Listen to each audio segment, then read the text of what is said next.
Chapter 34. Sleeping Empress. As the massive Colosseum rose up around him, Ronin queued up for a match. A few seconds later, the familiar text box finally popped up before him. Match found. Enter match now? Yes/no question mark. Yes, Ronin said, and a figure began to materialize in front of him. This game, Glory in the Arena, had become more and more of a lifeline as time passed.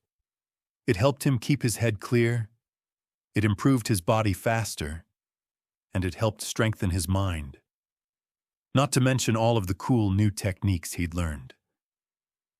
With the game being as focused as it was on realism, every single thing he learned in this place could also be used in the real world. His several new mental guardians were proof enough of that. As the man in front of him fully materialized, the omnipresent game voice began to count down. Combatants prepare. 3, 2, 1. Combatants fight. The match was on, and the other fighter moved, the sand beneath his feet shifting as he adopted a stance meant for striking. Ronin already knew this style. He mirrored the man, positioning his body sideways whilst raising his arms, and the now two identical-looking fighters slowly began to close in on each other. Throughout his several battles in this game, Ronin had found that the fastest way to learn a new style was to copy it the moment he saw it, then use it against someone more skilled. None of his opponents seemed to like what he was doing, though. He was mirroring their fighting styles after all, but that issue was on them, not him. There were people that specialized in biting off tendons here. This was not a place for the faint of heart. When Ronin and the other fighter were in range, the opponent struck first, throwing out 4 punches towards Ronin's head before aiming a fist towards his stomach.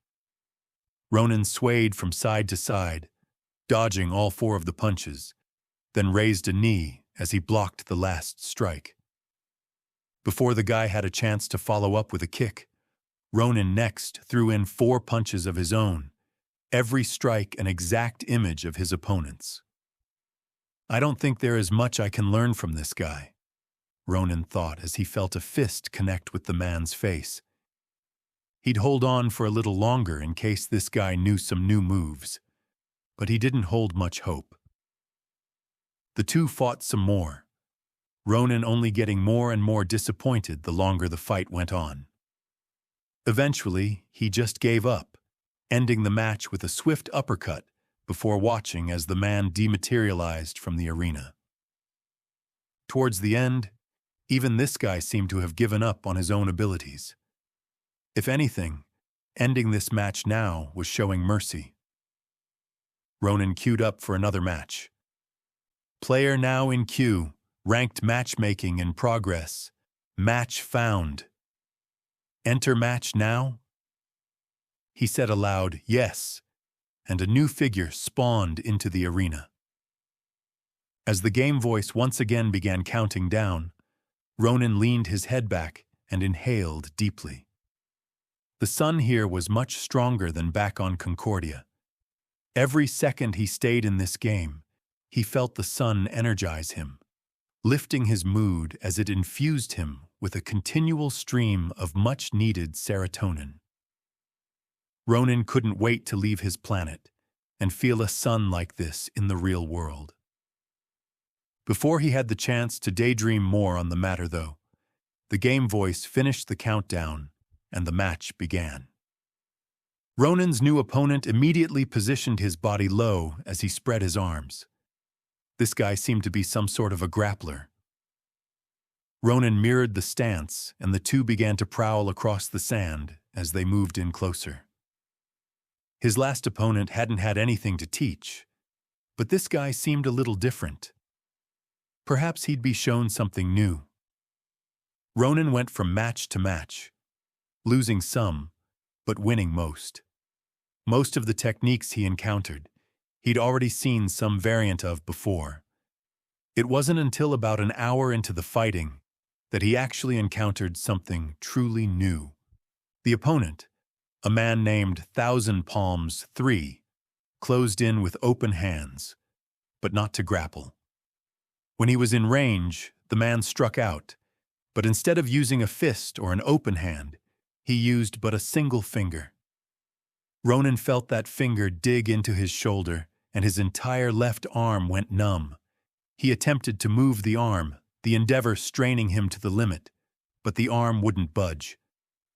Ronin tried to copy the move, spearing a finger of his own into the man, but when he struck, it didn't seem to work. Thousand Palms simply brushed off the strike as if it was nothing. The weak imitation did do something, though. Thousand Palms now looked furious. What ensued next was a series of strikes that only crippled Ronin more and more. And before the angry opponent had the chance to cripple his windpipe, Ronin yelled, "I yield!"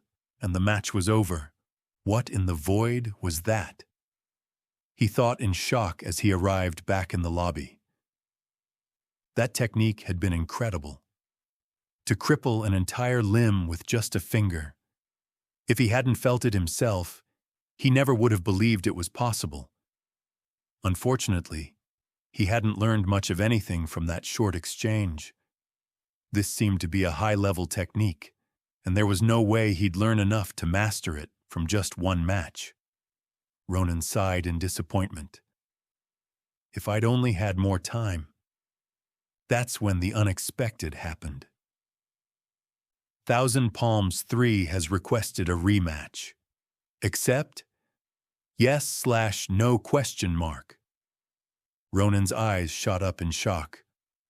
Only the winner was allowed to request a rematch. But why would this guy suddenly be doing something like that? He thought back on when he tried to copy Thousand Palms' technique, and how abruptly the man's expression had changed when he did. Don't tell me. Perhaps, if he played his cards right, he might be getting a whole lot more out of this than just a single rematch. Yes, Ronin said, then watched in greed as the man spawned back in the arena. Combatants prepare. 3, 2, 1. Combatants fight. The battle was on, and Ronin once again tried to copy the man. He did make one change, though. As the two began exchanging strikes, Ronin deliberately made his movements more feminine and dainty. When not striking out with a finger, he bent his wrists. When there was an opening, he exaggerated his movements, often shoving his backside out at unnatural angles. And when Thousand Palms looked at him with fury, Ronin opened his mouth, pretending to moan. He might be going a bit far with mocking this guy, but there was simply no other way. The only two words allowed in this game were, "I yield," so talking was out of the question. Before long, Ronin was once again handily defeated. The moment he spawned back in the lobby, however, he was immediately greeted by that beautiful prompt. Thousand Palms III has requested a rematch. Accept? Yes/no question mark. It had worked. Ronin answered yes, and a new battle began. Now that he knew how to provoke this guy, the dainty act only became more ridiculous. He could see it on Thousand Palms' face every time he wiggled his backside. There would be rematches aplenty if he kept this going. And lo and behold, after losing again, there was yet another prompt. Match after match, he just kept on getting requests. Eventually, Ronin started to get a handle on the pressure point technique. On their 7th rematch, he managed to land a finger strike on the man's thigh. On their 9th rematch, Ronin even managed to dig a finger into the man's shoulder, partially taking out his right arm.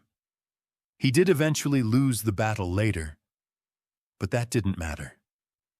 There was always another fight. As they fought for the 12th time today, Ronin finally stopped playing around. He moved his shoulder aside, avoiding a finger, then struck a pressure point along the man's extended arm. Thousand Palms did a quick backstep as his arm fell limp, then kicked up sand as he launched a leg into Ronin's gut. But Ronin wasn't done, not by a long shot. As the foot struck, he used a finger to strike a point along the man's leg, causing him to start halting soon after. Faltering, the furious Thousand Palms tried to limp away, but it was already too late. Ronin had him. He closed in, brushing aside an arm before striking 4 pressure points along the man's chest.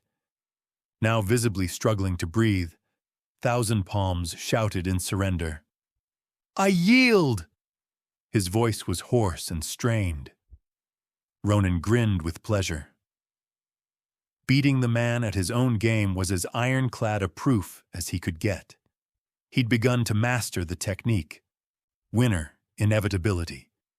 He sent Thousand Palms a request for a rematch, then looked around the arena. Quite a few people crowded the surrounding stands by now. In the Bronze League, there had only been him and the opponent. The Colosseum had been vacant. He hadn't even known it was possible for someone to spectate a match. After he entered the Silver League, though, people had begun to show up, but there had never been this many spectators. There had to be several hundred people here by now. As Thousand Palms accepted the request, his figure once again materialized in the arena. It doesn't matter how many people watch, Ronin thought. All he needed to do right now was to focus on mastering this new technique. A short distance away from the sand-filled arena, a woman spawned onto the stands. Her ebony complexion made for quite the unique appearance when combined with her silvery-colored hair. She looked back and forth, her hair swaying with the movement as she looked around for a seat.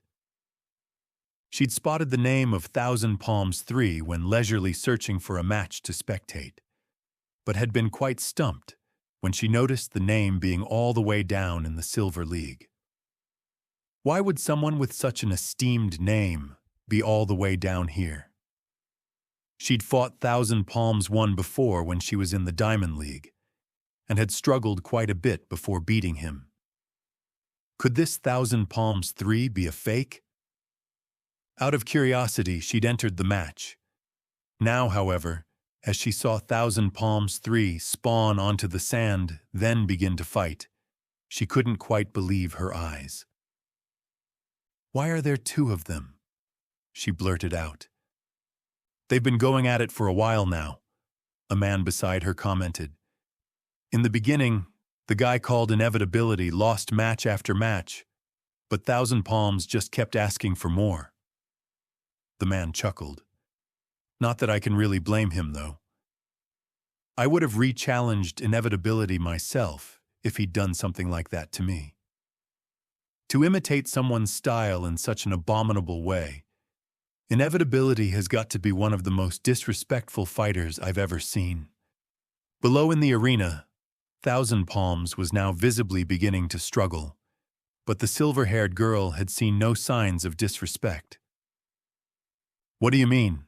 she asked. "Well, the guy stopped after about 12 or so matches when he began winning, but I doubt Thousand Palms cares about that. Just look at him. He looks furious."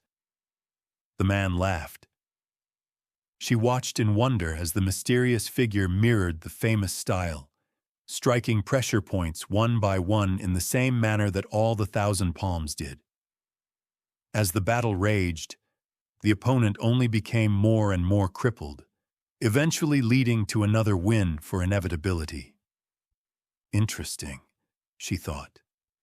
To not only have mastered a fighting style like this in only a few matches, but to then, in turn, use that very style in order to beat someone who'd been practicing it for years. This man might be special like her. She sent him a friend request, which automatically got blocked. "I would expect as much," she murmured. She'd used the automatic block function herself when she climbed the ladders. But she was a challenger now, and that meant having certain privileges when it came to these sorts of things. Using her status, she forced the friend request. You have been forcibly befriended by Sleeping Empress. Huh.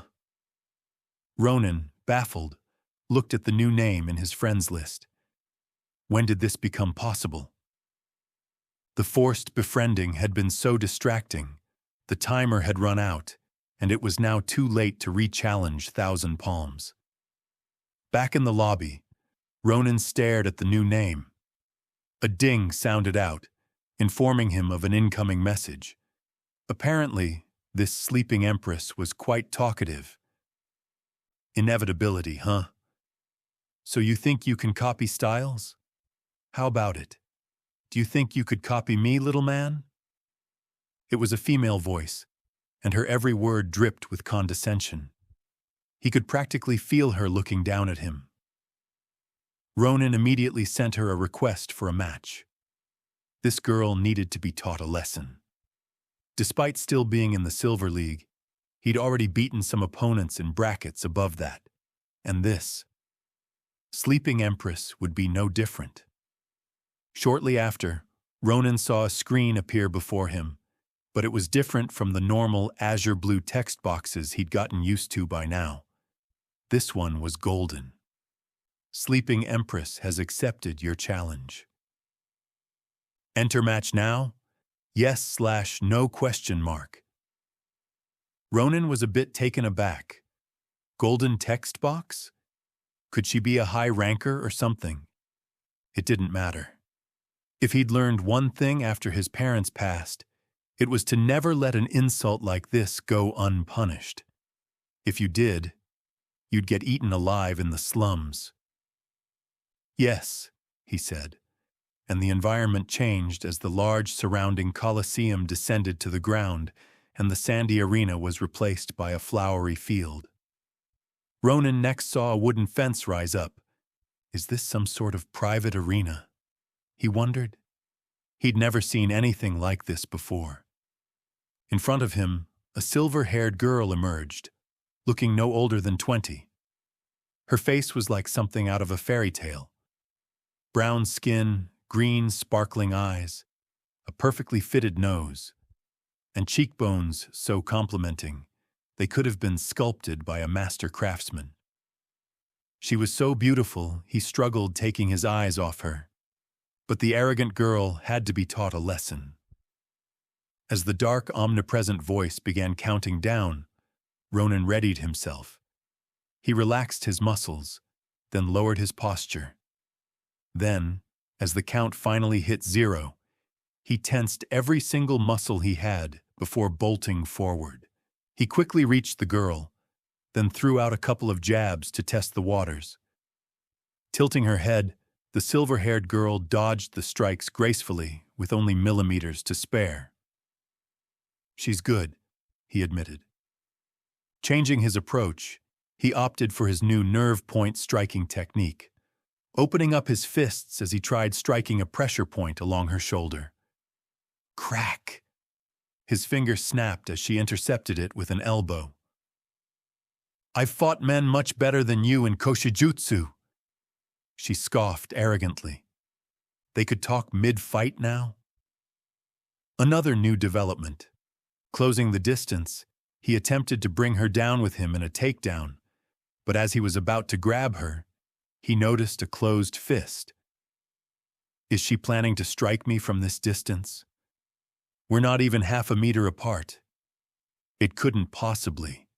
Boom! As the fist connected, the impossible happened. His entire body bent over as it flew across the field, not stopping until he crashed into the fence. Defeat! Waking up in the lobby soon after, Ronin was immediately asked for a rematch. There was no way he'd let it end like this. He selected yes, then spawned back into the field. And a few seconds later, the second battle began. He tried fighting at a distance this time, using every trick he could think of to bring her down. It, however, quickly became evident he wouldn't be winning this one either. Sleeping Empress somehow closed the distance between them in an instant. And just like last time, Ronin found himself flying across the field. Back first, he crashed into the hardwood fence, defeated for the second time in seconds. But this wasn't even the worst of it. Every move this girl made was generic and styleless. There was nothing for him to learn from or improve upon. The only real technique he could learn from her was that short-distance punch she'd used, but a punch that strong was an impossibility no matter which way he looked at it. Be it torque, acceleration, or the weight of the human body, with the limitations of the game, you simply couldn't generate that much force, no matter what. As the third match was about to start, he glared at her with suspicion in his eyes. If she could set up these special battle arenas and talk mid-fight, perhaps she could make herself stronger than the opponent as well. "No, it's not what you think," the girl said with a frown, breaking through his musings as if she could read his mind. Had she gleaned something from his facial expression? "Then how?" Ronin groaned. He needed to know how she could throw punches like that. Sleeping Empress smiled playfully, leaning forward as she poked her chest. "If you can touch me first, I might consider telling you. But you—" She let out a breath in disappointment. "Can't even do that now, can you? You're just too weak." Frustrated, Ronin tried to think of a way out of this. The only cards left to play were presenceless and snapshot. He'd never attempted these techniques in VR before, and he wasn't sure they'd work. But if they did work, how large would the strain on his mind be? He'd already been in this machine for a while, and he hadn't exactly been using it responsibly, having removed its safety filters and all. These techniques were straining enough in the real world. But if he used them here? Screw it, he thought. He had to know.